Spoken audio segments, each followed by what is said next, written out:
तुम्ही कधी सेलिब्रेट नाही केला का व्हॅलेंटाईन्स डे? नाही.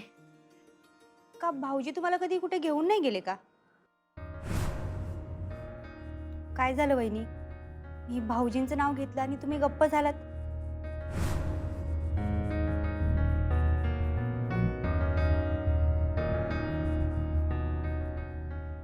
काही नाही. तुम्ही सांगितलं नाही तरी मला सगळं कळालंय वहिनी.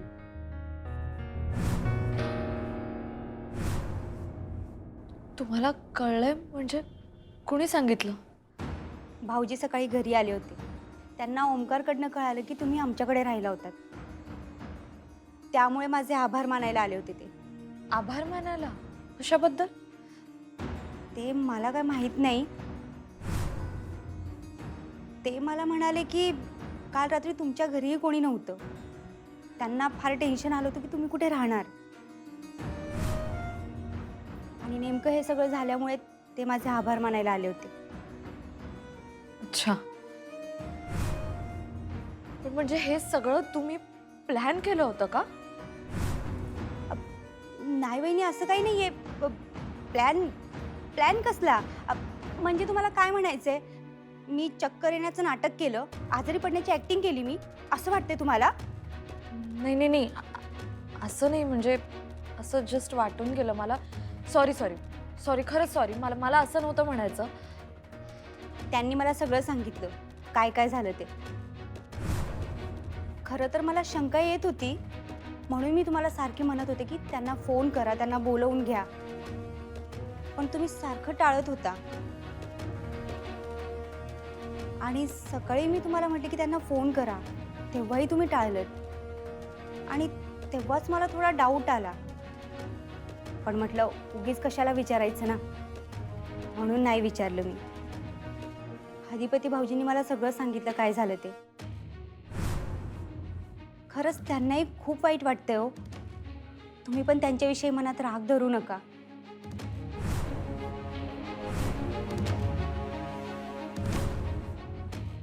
मी त्यांना म्हणलं यामध्ये तुमचीही चूक आहे, आणि त्यांनी त्यांची चूक मान्य सुद्धा केली.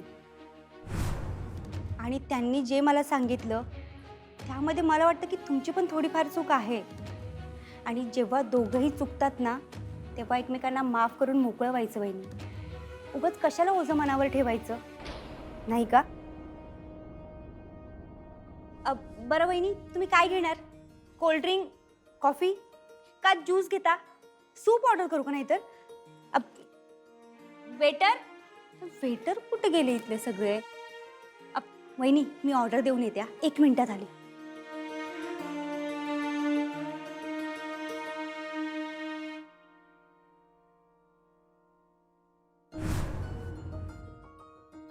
दादा, हे मी ऑर्डर नाही केलंय. हे घेऊ दादा. Hello, excuse me.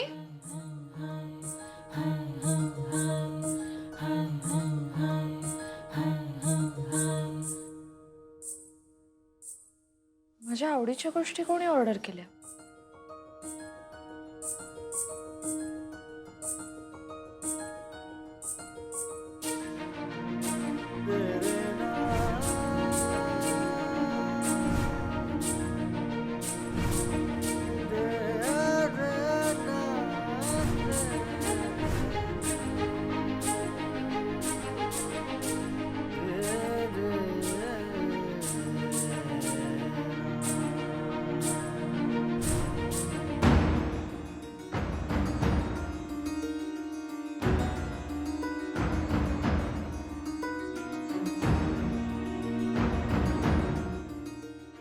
मास्तरीनबाई, happy Valentine day. असं म्हणतात की आजचा दिवस आपल्या माणसासंग घालवायचा असतोय. ती संधी तर काय आमच्याकडे नाही. मी तुमच्या समोर येऊ शकत नाही, तुम्हाला बघू शकत नाही, पण तुम्ही मला बघू शकता ह्याचा तरी आनंद मला मिळवायचा आहे. आजच्या दिवशी लोक काय काय करतात. आज आपल्या माणसाला भेटायचं असते, त्याच्या संग वेळ घालवायचा असतोय. माणसाला देतात, गिफ्ट बिफ्ट देतात. आमची पहिलीच वेळ आहे. हे आमच्याकडनं तुम्हासनी एक बारीकमध्ये गिफ्ट. Happy Valentine day.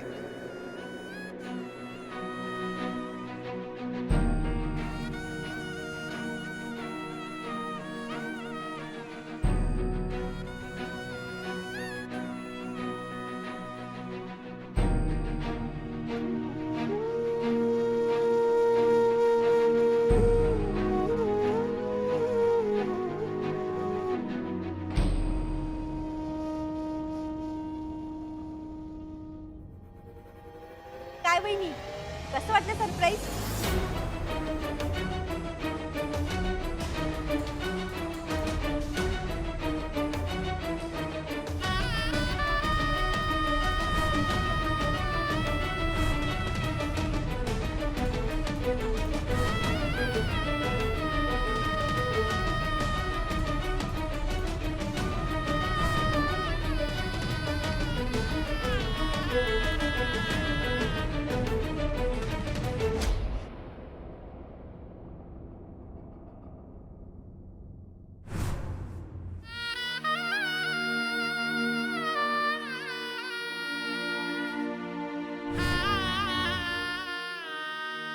झाला इशा हार्ड झाला, घेतला ना हो करून. आजच्या दिवशी लोकांची मनं जुळतात म्हण. आमचं अमन आणि क्षमन दोन्ही बी बोंबलली. काही एक तर समोर कटावडच आहे, दुसरं जिवंत असून बी त्याचं बुजगाव नाही. बुजगावण्यापेक्षा कटावड बरा. कट करून आउट करण्यात आलेला आहे आज या ठिकाणी. हॅप्पी व्हॅलेंटाईन डेच्या निमित्तानं तुम्हाला हॅप्पी. काय बी झालं तरी हॅप्पीच असते.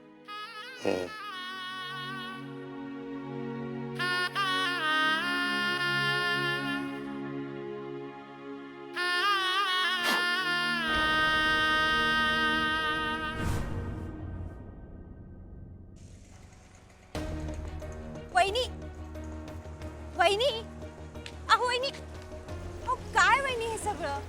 एवढा कसला राग? ताई प्लीज मला मला नाही बोलायचंय काही, आणि तुम्ही पण बोलू नका प्लीज. अहो पण वहिनी, यात एवढं चिडण्यासारखं काय आहे? किती गोड प्रयत्न होता हो त्यांचा. हे सगळं केलं म्हणून तुम्ही एका झटक्यात माफ करावं असं म्हणणं नाहीये माझं. पण ऍटलीस्ट त्यांनी जे काही केलं ते कन्सिडर तरी करा. त्यांनी एक अटेम्प्ट केलाय आणि त्यांच्या मनात जर तुमच्याविषयी काही निगेटिव्ह असतं तर त्यांनी हे सगळं केलं असतं का? ताई तुम्ही हे जे काही बोलताय ना ते तुमच्याकडे अर्धवट माहितीये म्हणून बोलताय. तुम्हाला एकच बाजू माहितीये ना म्हणून असं बोलताय तुम्ही. अहो मग सांगा ना मला तुमची बाजू. तीही तुम्ही सांगणार नाही. मग जर मी त्यांची बाजू समजून घेतली तर तेही तुम्हाला अमान्य आहे. ताई प्लीज मला बोलायला लावू नका. नाही बोलायचंय मला याविषयी. पण वहिनी, त्यांनी आज किती प्रयत्न केले. दिवसभर यातच होते ते. सतत आपलं मास्तरीनबाईंना काय बोललं तर चालेल, काय बोललं तर त्रास होईल. नाही नाही, हे नको बोलायला. नाही नाही, ते नको बोलायला. आज दिवसभर हेच चाललं होतं त्यांचं सगळं. तो कटआउट करून आणला, हॉटेलचं सगळं मॅनेज केलं. तुम्हाला त्यांचे एफर्ट दिसत नाही का वहिनी? की फक्त जे 4 शब्द बोलले, जे घडलं तेच धरून बसणार आहात तुम्ही? आज दिवसभर खूप एफर्ट्स घेतले हो त्यांनी, आणि त्यांच्या एफर्ट्सला काडी इतकी किंमत न देता निघून आलात तुम्ही. मग मी काय करायचं ताई? मी काय करू सांगा? कारण हे जे काही घडलंय ना त्याचे परिणाम मी भोगते, अधिपती नाही भोगत आहेत. त्यामुळे त्यांच्यासाठी हे सगळं बोलणं खूप सोपं आहे. प्लीज मला जाऊ दे. वहिनी, वहिनी, वहिनी, ऐका ऐका ऐका. बरं ठीक आहे, मला मान्य आहे तुमचं. पण तुम्ही शिक्षिका आहात ना. विद्यार्थी चुकला तर त्याला शिक्षा द्यायची असते, पण त्याच्या एका चुकीमुळे त्याला शाळेतून रस्टिकेट केलं जात नाही. एवढं तर माहितीच आहे ना तुम्हाला. मग काय प्रॉब्लेम काय तुमचा? का वागताय तुम्ही असं? मी सांगू ताई माझा प्रॉब्लेम काय आहे? हे आज जे केलं ना अधिपतींनी, कटआउट, रेकॉर्डिंग, हे सगळं करण्यापेक्षा ते माझ्या समोर येऊन माझ्याशी का नाही बोलले? अहो वहिनी, थोरल्या सरकारांनी त्यांच्याकडनं वचन घेतलंय त्यांच्या परवानगीशिवाय ते बायकोला भेटणार नाही म्हणून. मग काय करणार होते ते? हाच प्रॉब्लेम आहे माझा. तुमच्या लक्षात येत आहे का ताई? आजच्या दिवशी सुद्धा अधिपतींनी त्यांच्या आईसाहेबांना त्यांनी जो शब्द दिलाय त्यालाच महत्त्व दिलं. मग त्यांना असं करायचं होतं तर हे सगळं नाटक कशाला केलं? मला खरंच कळत नाही ताई, तुम्ही या सगळ्यामध्ये का सहभागी झाला? वहिनी, जर मी तुम्हाला सांगितलं असतं तर तुम्ही आला असता का? आणि एवढं सगळं तुमच्या डोक्यात भरलंय म्हणल्यावर नसते चालेल. म्हणूनच मी त्यांना मदत केली. वहिनी, बाकी काही असेल हो, पण त्यांच्या प्रामाणिकपणाकडे तुम्ही असं डोळेझाक करू शकत नाही. तुमचं म्हणणं बरोबर आहे ताई, पण त्यांचा जो प्रामाणिकपणा आहे ना तो फक्त त्यांच्या आईसाहेबांजवळ. आजही त्यांचं धाडस नाही झालं आईसाहेबांना दिलेला शब्द मोडण्याचं. उलट त्यांनी दाखवून दिलं त्यांच्यासाठी कोण महत्वाचं. येत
मी बाहेर राहीन कुठेतरी, पण तुमच्यावरती ओझं म्हणून येणार नाही.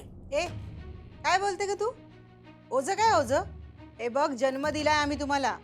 तुम्ही कायमच्या इथे येऊन राहिलात ना तरी आम्हाला कधीही ओझं वाटणार नाही तुमचं, कळतंय का? अगं आई, काय बोलतेस तू? जेव्हा 4 लोक विचारतील तेव्हा कुणाकुणाच्या तोंडाला पट्ट्या लावत बसणार आहेस तू? ए तू आधी ना तुझ्या तोंडाला पट्टी लाव बरं हिरा. वाटेल ते बोलतीये. खरं तर ना आता आम्हाला पश्चाताप होतोय की आम्ही तेव्हा तुझं का नाही ऐकलं. काय? काय काय? अगं तूच आधी आम्हाला सांगायचीस ना की तिला तिकडे त्रास होतोय, तिला घेऊन या इकडे. तेव्हा आम्ही ऐकलं नाही तुझं. हो ना, कारण ती जेव्हा जेव्हा फोन करायची ना आम्हाला तेव्हा आम्हाला कधीच हे सगळं सांगायची नाही ती. आणि काय ग, कुठल्या आई वडिलांना असं वाटेल की आपल्या मुलीला संसारातून ओढून आणायचं म्हणून? आता कळतंय की तिला होणारा त्रास ती लपवत होती हो ना. आणि आता त्या त्रासाने आपलं खरं रूप दाखवायला सुरुवात केली आहे, म्हणून ती इथं आली आहे ना. आणि मग अशा वेळेला आपण तिला घराबाहेर काढायचं? छे, काय चाललंय तुझं हे? माझं बाबा, माझं काहीच नाहीये. पण तुम्ही विचार करा ना, याचा सगळ्यांनाच त्रास होणार आहे. उद्या निखिलच्या घरी कळेल, ते प्रश्न विचारतील की काय झालं, तुमची मुलगी का नांदत नाहीये. तेव्हा आपण काय उत्तर देणार आहोत बाबा? याचा सगळ्याचा परिणाम माझ्यावर होणार आहे आणि माझ्या आणि निखिलच्या रिलेशनशिपवर होणार आहे. परत बाहेरचे लोक बोलायला सुरू करणार. 4 दिवसात चर्चा सुरू होते की नाही बघा. लोक दारात येतील तेव्हा कुणाकुणाला उत्तर देणार आहात तुम्ही दोघे? ठीक आहे, आम्ही आमच्या पद्धतीने बघू. आम्ही बोलू अक्षराशी, पण तू तिच्याशी काहीही बोलायचं नाहीस. मी आत्ताच सांगून ठेवतो तुला. नाही नाही, मी काहीच नाही बोलणार. तुमचं घर आहे, तुम्हीच बोला. ए काय चाललंय का तुझं? तुमचं घर आमचं घर, हा?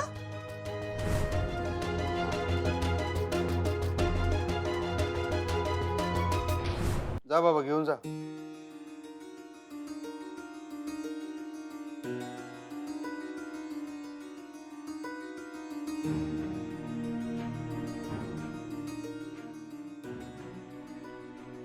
झाला वाटतं तुमचा बी इशे हार्ड. काय वहिनी, मी करायला गेलो एक आणि झालं भलतच. अहो भाऊजी, त्यांची बाजू पण बरोबरच आहे हो. माझं ऐकून घ्या आधी. मी त्यांना अडवण्याचा प्रयत्न केला हो भाऊजी. हे सगळं जे काही केलं ना आपण, त्याचा हेतू पण सांगितला, सगळं सांगितलं मी त्यांना. पण त्यावर जे मला म्हणल्या ना त्या, मला काहीच बोलता नाही आलं. निरुत्तर केलं त्यांनी मला. माहीत आहे सोडा मला त्या काय म्हणल्या असतील ते. काय? हेच मी स्वतः येऊन हे सगळं का नाही बोललो असं म्हणलं ना. बापरे भाऊजी, एवढं ओळखता तुम्ही त्यांना? अहो, आमचं प्रेम आहे त्यांच्यावर. त्यांच्या मनात एखादी गोष्ट यायच्या आधी आम्हाला कळलेली असते की ह्यांच्या मनात आता काय येणार आहे. अहो मग कळतं तर एवढा सगळा उपद्व्याप करायची काय गरज होती? कसं असते हे बघा, एखादा माणूस मनोभावे देवाची पूजा करतोय का, त्याला माहित असतेच की देव काय प्रसन्न होऊन समोर येणार नाही वा. पण तो काय पूजा करायचं थांबतोय काय? नाही, तो पूजा करतच राहतोय. अशा सोडायची नसते हो माणसानं. बरोबर आहे, प्रयत्नांती परमेश्वर. प्रयत्नांती परमेश्वर नव्ह, प्रयत्नांती मास्तरीन बाई. एवढा एकमेव कार्यक्रम आहे आमच्या आयुष्याचा. आणि हे काय लगेच त्यांनी आमच्याकडे बघून हसावं, सगळं माफ करून टाकावं आणि आमच्या संग बोलायला सुरुवात करावी म्हणताना करत नाही. आमच्या आज जी गोष्ट आम्हाला खात्या का नाही ती फक्त त्यांच्यापर्यंत पोहोचवायची आहे आम्हाला, बास. काय सांगावं, इथनं पुढे त्या कवा बोलणार बी नाहीत आमच्या संग, माफ करणार बी नाहीत. पण म्हणताना मी काय माझे प्रयत्न सोडणार नाही, मी प्रयत्न करतच राहणार. आमच्या दोघातला मेन फरक काय माहिती आहे का? मेन फरक, आमचं त्यांच्यावर प्रेम आहे आणि त्यासने आमच्याविषयी तसं काही वाटत नाही. म्हणजे त्या त्यांच्या जागी बरोबरच आहेत. नाही, तो शब्द देऊन ठेवलाय तुम्ही थोरल्या सरकारांना.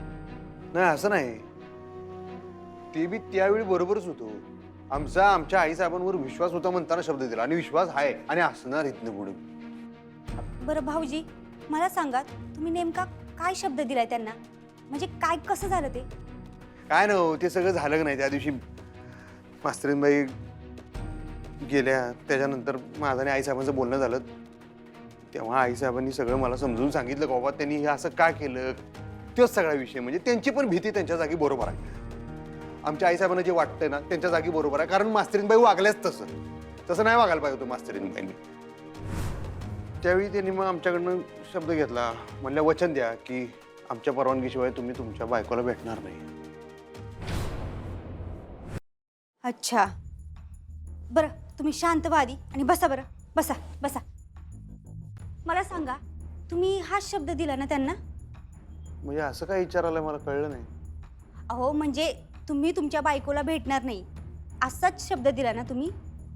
हा म्हणजे अक्षराला भेटणार नाही किंवा मास्तरीनबाईला भेटणार नाही असं काही नाही ना.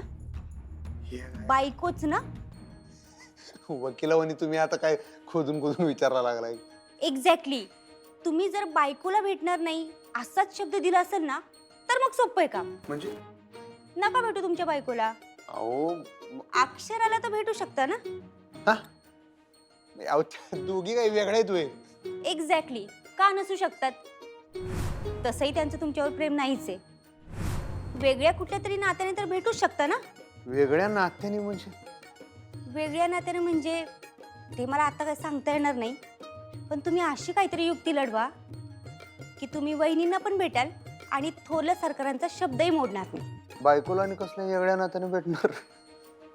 काय तर उगाच इशार्ड करू नका तुम्ही वहिनी.